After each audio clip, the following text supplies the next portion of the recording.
Aku mau cerita ya guys, ini ada orang di kampung kami ya, di kota, di desa gitu ya, di desa di mana aku berasal, di kampung Barimba.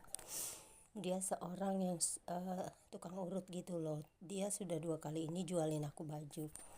Yang pertama aku memang beli, tapi hanya bajunya ya sih, yang katanya nggak dibeli orang karena orang itu nggak punya uang, jadi nggak ditebus, jadi aku nebus. Memang sih murah 60.000, tapi hanya aku pakai atasannya, bawahannya enggak, karena enggak cocok. Nah, karena waktu itu aku pijat lagi sama dia, terus dia nawarin aku baju, katanya ada baju juga gaun yang akan yang enggak cocok sama orang di kampung itu waktu itu, dan dijual lagi ke aku, harganya 60.000 lagi ya. Ini bajunya. Aku disanjung-sanjungnya, padahal aku tuh nggak suka sih bener baju-baju gini. Aku tahu sih trik orang supaya menghasilkan uang ya dengan merayu-rayu. Aku tuh udah pandai ngerti gitu loh. Cuman waktu aku pakai gitu saudara, gatal saudara. Waktu ini kan musim panas, baju-baju gini ngeri panasnya. Tapi aku tahan aja kok. Aku diam. Aku tahu orang itu butuh uang, tapi maksud aku jangan bohong-bohong lah.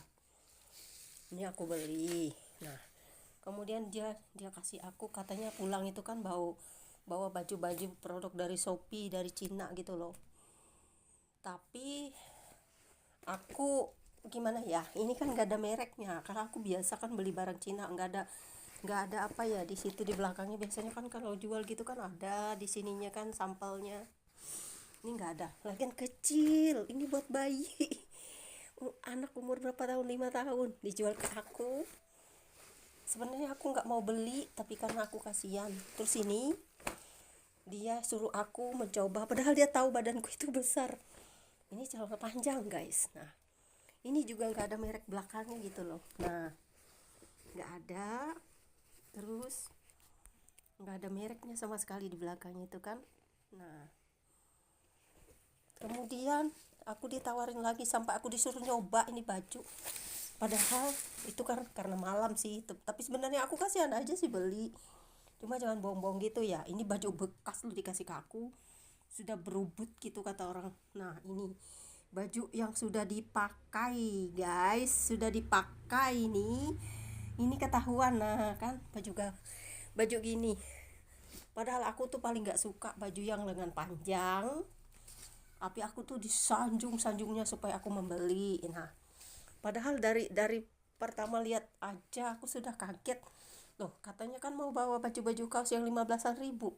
Ini dia jual buat aku memang sih murah, 20.000, tapi ini guys bekas pakai guys, nggak ada apa-apanya ini. Dikira aku tuh bodoh. Nah, ini juga bajunya, celananya kecil guys, untuk anak SMP. Aku nurut aja sih waktu itu karena kasihan, aku tahu orang-orang pembohong gitu kan biasanya butuh uang. Jadi ya apa boleh buat, kalau aku dibohong begini 2 kali sudah ya, jangan seperti itu ya saudara. Kalau anda butuh uang itu jangan menipu orang, apalagi bilang di baju Shopee. Ini baju bekas kok. Ini nggak ada. Kalau aku sering beli baju-baju ini, banyak bajuku bagus-bagus. Nah, baju dari Shopee juga ada ini. Semua ada mereknya semua, ada baru gitu. Walaupun harganya 35, ini kan coba bayangkan. Anda mau cari uang orang tapi Anda nipu, itu nggak halal, nggak bagus. Saya tuh tahu saya ditipu. Anda tuh jangan seperti itu sama saya baik kok sama Anda. Jangan kebiasaan ya, apalagi Anda baru menjadi orang Kristen. Orang Kristen yang seperti saya sudah lama dekat dengan Tuhan Yesus. Nggak bisa dibohongin. Jadi Anda tuh bertobat ya, mau jadi orang Kristen. Jangan bohong-bohong gini, itu nggak bagus, oke? Semoga kamu bertobat dan menjadi murtadin yang baik. Jangan menjadi pembohong, karena saya tahu kamu bohong sama saya, tapi saya kasihan sama kamu. Cuma saya mau lihat apa itikat baik kamu gitu loh. Jadi bertobat ya, oke? God bless you.